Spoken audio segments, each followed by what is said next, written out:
Assalamualaikum warahmatullahi wabarakatuh. Perkenalkan, nama saya Syakila dengan NIM 230404072.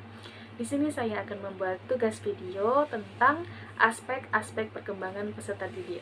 Di mana tugas kali ini adalah salah satu tugas dari mata kuliah Psikologi Pendidikan.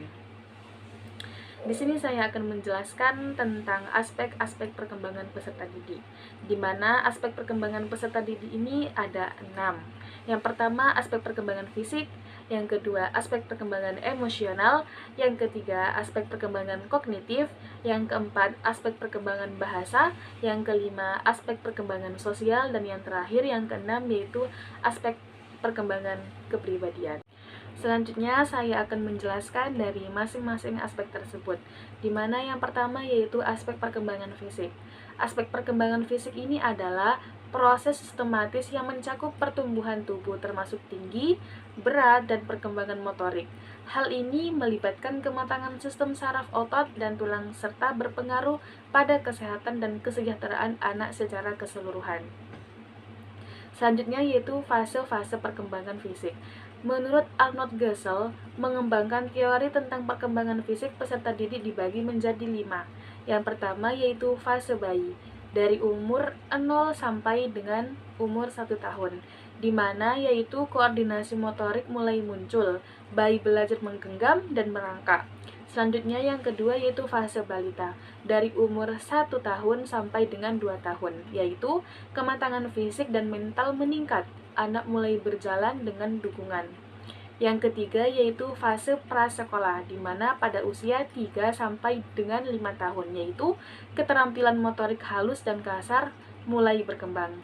Yang keempat yaitu fase sekolah awal, yaitu usia 5 sampai dengan 7 tahun, yaitu ditandai dengan adanya pergantian gigi, tinggi badan, berat badan, dan kesadaran tubuh. Yang terakhir, yang kelima, yaitu fase remaja, dari usia 12 tahun sampai dengan 18 tahun, yaitu keterampilan motorik kompleks berkembang mencapai puncak. Selanjutnya yaitu faktor-faktor perkembangan fisik. Ada 2, yang pertama yaitu faktor internal. Faktor internalnya yaitu jenis kelamin, genetika, dan hormon. Yang kedua yaitu faktor eksternal, yaitu gizi dan nutrisi lingkungan, aktivitas fisik, dan interaksi sosial. Selanjutnya yaitu aspek perkembangan fisik. Aspek perkembangan fisik ada 2, yang pertama yaitu perkembangan anatomis, yang kedua perkembangan fisiologi. Selanjutnya yaitu tujuan. Ada 5, yang pertama yaitu pertumbuhan optimal, yang kedua perkembangan motorik, yang ketiga kesehatan dan kebugaran, yang keempat dukungan dan perkembangan lain, dan yang terakhir yaitu persiapan hidup.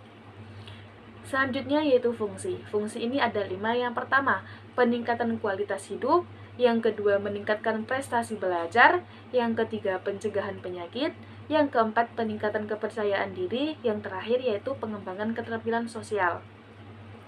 Selanjutnya yaitu prinsip. Prinsip ini ada 3. Yang pertama yaitu setiap individu memiliki kecepatan perkembangan berbeda. Yang kedua, perkembangan berlangsung secara berkesinambungan. Dan yang terakhir, yang ketiga yaitu aspek perkembangan saling berkaitan. Selanjutnya yaitu karakteristik. Karakteristik ini ada 5. Yang pertama, pertumbuhan tubuh mencakup tinggi dan berat serta proporsi tubuh. Yang kedua, keterampilan motorik. Yang ketiga, kesehatan dan kebugaran. Yang keempat, perkembangan sensorik. Dan yang kelima, perubahan fisiologi.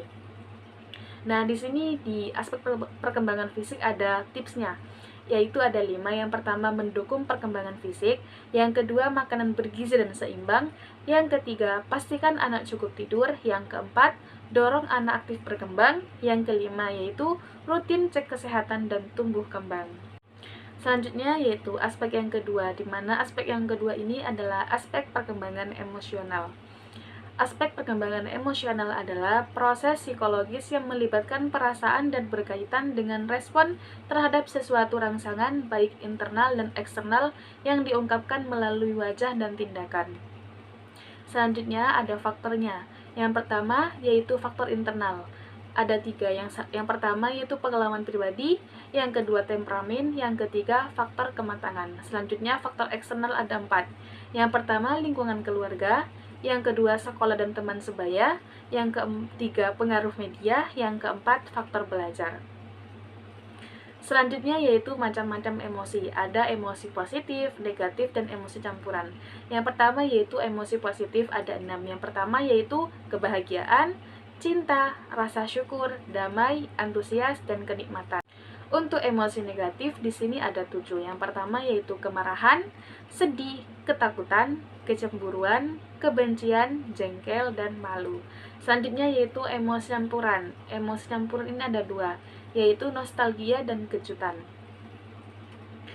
Selanjutnya itu ada dampak, di mana ada dampak positif dan juga dampak negatif. Dampak positif di sini ada 4. Yang pertama yaitu kesehatan mental yang baik, yang kedua hubungan sosial yang kuat, yang ketiga motivasi dan produktivitas, yang keempat yaitu kreativitas. Selanjutnya yaitu dampak negatif, ada 3. Yang pertama yaitu stres dan kecemasan, yang kedua penurunan kinerja, dan yang terakhir yaitu hubungan yang buruk. Selanjutnya yaitu juga ada tentang tahapan perkembangan pada aspek perkembangan emosional ini. Ada 5. Yang pertama fase bayi atau usia dini, mulai dari 0 sampai dengan umur 2 tahun. Yang kedua usia prasekolah dari umur 3 tahun sampai dengan 5 tahun. Yang ketiga yaitu usia sekolah dasar, mulai dari umur 6 tahun sampai dengan 12 tahun. Yang keempat yaitu masa remaja, dimulai dari usia 13 tahun sampai dengan 18 tahun. Yang terakhir yaitu dewasa muda, dari umur 18 tahun sampai dengan seterusnya. Untuk selanjutnya yaitu aspek perkembangan kognitif, yaitu proses individu untuk berpikir, mengingat, membangun pengetahuan, dan memecahkan masalah melalui masalah interaksi dengan lingkungan dan pengalaman. Di sini juga ada fase-fase kognitif, ada 4. Yang pertama sensori motor, mulai dari 0 sampai dengan usia 2 tahun, yaitu anak berinteraksi langsung menggunakan panca indera. Yang kedua, praoperasional, mulai dari umur 2 tahun sampai dengan 7 tahun, yaitu anak sudah berpikir pada suatu objek tetapi masih belum bisa membedakan. Yang ketiga, yaitu operasional konkret, mulai dari usia 7 tahun sampai dengan 11 tahun, di mana anak sudah berpikir logis tentang suatu permasalahan. Yang keempat, yaitu operasional formal, mulai dari usia 11 tahun ke atas, yaitu anak sudah berpikir kritis. Selanjutnya yaitu faktor-faktor perkembangan kognitif, yaitu ada 6. Yang pertama, genetik, yaitu kemampuan atau keturunan orang tua. Yang kedua, lingkungan, pengalaman atau budaya.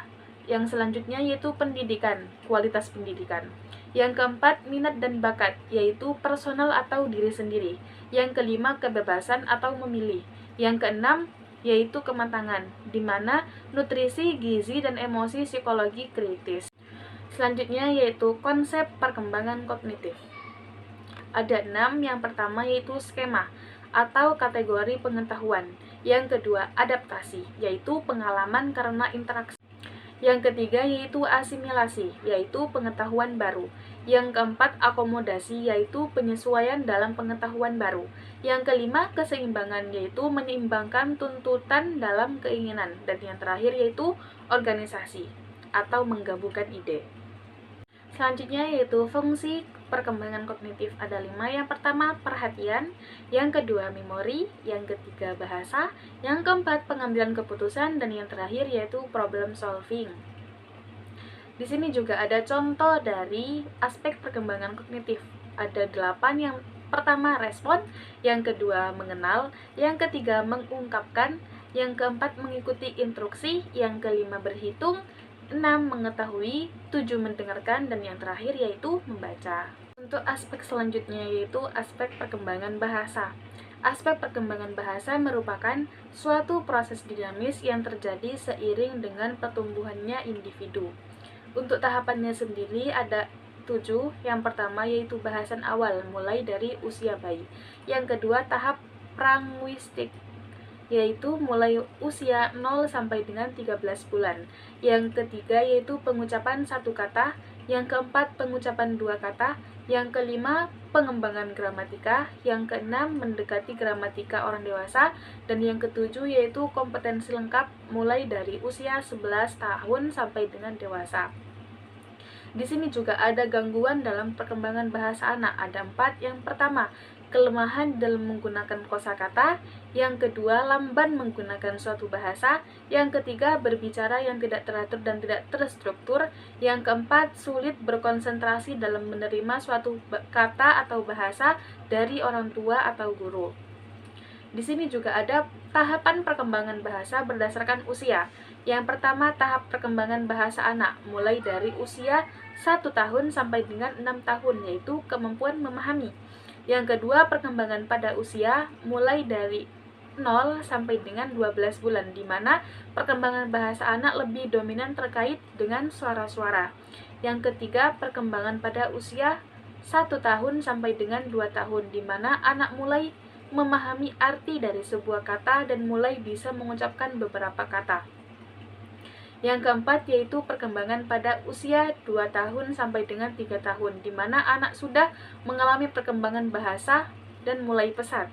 Yang kelima yaitu perkembangan pada usia 3 sampai dengan 4 tahun, yaitu anak mulai mengerti sebagian besar kata yang dia dengar dari orang lain. Yang keenam, perkembangan pada usia 4 tahun sampai dengan 5 tahun, di mana anak sudah mulai berbicara dengan luas dengan teman maupun orang dewasa. Yang terakhir yaitu perkembangan pada usia 5 sampai 6 tahun, di mana anak sudah mulai dapat mengikuti 3 perintah secara berturut-turut. Di sini juga aspek perkembangan bahasa ada cakupan beberapa komponen utama, yaitu yang pertama fonologi, di mana berkaitan dengan kemampuan anak mengenali dan menghasilkan bunyi-bunyi bahasa atau fonem, termasuk cara pengucapan dan intonasi. Yang kedua, morfologi, yaitu berkaitan dengan pemahaman dan penggunaan struktur kata, termasuk awalan, akhiran, dan perubahan bentuk kata untuk menyampaikan makna yang berbeda. Yang ketiga yaitu sintaksis, yaitu melibatkan kemampuan menyusun kata-kata menjadi kalimat yang benar secara gramatikal. Anak belajar aturan tata bahasa dan struktur kalimat. Yang keempat yaitu semantik, berkaitan dengan pemahaman makna kata dan kalimat, serta bagaimana anak memperluas kosakata dan memahami arti dari berbagai kata dalam konteks. Yang kelima yaitu pragmatik, berhubungan dengan penggunaan bahasa dalam situasi sosial. Anak belajar cara menggunakan bahasa untuk berinteraksi, menyampaikan maksud, dan menyesuaikan pembicaraan dengan lawan bicara atau konteks tertentu. Yang keenam yaitu wacana atau discourse, yaitu kemampuan menggabungkan kalimat-kalimat menjadi teks atau percakapan yang bermakna, serta kemampuan memahami cerita atau pembicaraan yang lebih panjang. Untuk faktor yang mempengaruhi dari aspek perkembangan bahasa ini ada 4. Yang pertama kesehatan, yang kedua kecerdasan dan kemampuan kognitif, yang ketiga interaksi sosial, dan yang terakhir yaitu dukungan sosial. Aspek yang kelima yaitu aspek perkembangan sosial. Aspek perkembangan sosial adalah proses di mana seseorang belajar untuk berinteraksi dengan orang lain dan memahami bagaimana hidup di dalam masyarakat. Perkembangan ini mencakup perubahan dalam cara individu berkomunikasi, bersosialisasi, berempati, dan beradaptasi dengan norma dan ada di lingkungannya. Selanjutnya yaitu faktor yang mempengaruhi dari aspek perkembangan sosial ini, yaitu ada faktor internal dan faktor eksternal. Faktor internalnya ini ada 3. Yang pertama, kematangan individu, yang kedua genetik dan temperamen, yang ketiga yaitu kapasitas mental. Selanjutnya yaitu faktor eksternal, ada 4. Yang pertama, dukungan keluarga, yang ketiga status sosial ekonomi, yang ketiga pendidikan, yang keempat yaitu lingkungan sekolah. Selanjutnya yaitu ada tahap perkembangan sosial. Ada 6. Yang pertama tahap pasca lahir, yaitu anak lebih suka ditinggal tanpa diganggu.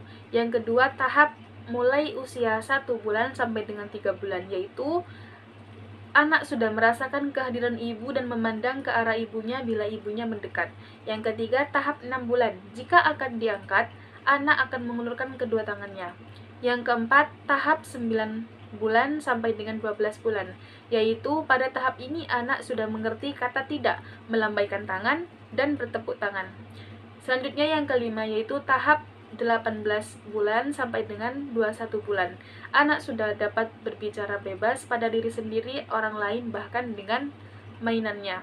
Yang keenam yaitu tahap 5 sampai dengan 6 tahun, yaitu anak dapat bergaul dengan semua teman, merasa puas dengan yang dicapai, tanpa tegang rasa terhadap keadaan orang lain dan dapat mengendalikan emosi. Selanjutnya itu strategi mengoptimalkan perkembangan sosial. Ada 4. Yang pertama, pembelajaran sosial emosi, pembelajaran tentang mengelola emosi dan hubungan. Yang kedua, bimbingan dan konseling untuk membantu mengatasi masalah sosial. Yang ketiga, kegiatan-kegiatan ekstrakurikuler melatih keterampilan sosial dalam aktivitas kelompok. Yang keempat, yaitu pendidikan karakter, penguatan nilai-nilai sosial dan moral. Selanjutnya yaitu aspek-aspek perkembangan sosial. Ada 5. Yang pertama aspek emosional, yang kedua aspek komunikasi, yang ketiga aspek perilaku sosial, 4. aspek keterampilan sosial, yang kelima yaitu aspek moral dan etika. Untuk selanjutnya yaitu aspek yang terakhir, yaitu aspek perkembangan kepribadian, di mana aspek kepribadian ini adalah karakteristik yang mencakup pikiran, perasaan, perilaku, dan moral seseorang yang berkembang seiring berjalannya interaksi dari lingkungan, pengalaman, dan faktor biologis.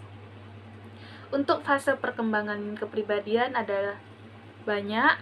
Yang pertama yaitu fase bayi, mulai dari 0 sampai dengan usia 1 tahun, yaitu mengembangkan kecerdasan moralnya.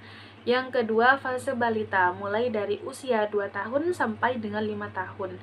Dapat mengikuti perintah orang tua walaupun belum memahami alasannya. Yang ketiga, fase kanak-kanak, mulai dari usia 6 sampai dengan 12 tahun. Mulai memahami benda konkret dalam berpikir. Yang keempat yaitu fase remaja awal, mulai dari usia 13 sampai dengan 15 tahun, ditandai dengan perubahan fisik dan hormon dan pencarian identitas. Yang kelima, remaja tengah, mulai dari usia 16 tahun sampai dengan 18 tahun, mengembangkan kemandirian dan mengekspresikan hubungan romantis. Yang keenam yaitu dewasa muda, mulai dari usia 19 tahun sampai dengan 25 tahun, yaitu mulai merumuskan tujuan hidup yang lebih jelas. Yang ketujuh yaitu dewasa, mulai dari usia 26 sampai dengan usia 50 tahun, yaitu mempertahankan kematangan emosional dan sosial serta menjawab atas keputusannya. Yang kedelapan atau yang terakhir yaitu fase usia lanjut, dari usia 50 tahun sampai ke atas, yaitu penurunan kepribadian dan perubahan fisik. Paling terakhir yaitu ada aspek-aspek juga dalam perkembangan kepribadian. Ini yang paling terakhir, ada 9. Yang pertama karakter, yang kedua temperamen, yang ketiga sikap, yang keempat stabilitas emosi, yang kelima responsibilitas, yang keenam sosiabilitas, yang ketujuh berorientasi, yang kedelapan bahagia, dan yang terakhir yaitu integrasi atau kecerdasan. Terima kasih, hanya ini yang dapat saya sampaikan tentang materi, tentang aspek perkembangan peserta didik. Semoga bermanfaat. Mohon maaf apabila ada salah kata dan pengucapan yang salah. Sama-sama juga belajar. Terima kasih. Assalamualaikum warahmatullahi wabarakatuh.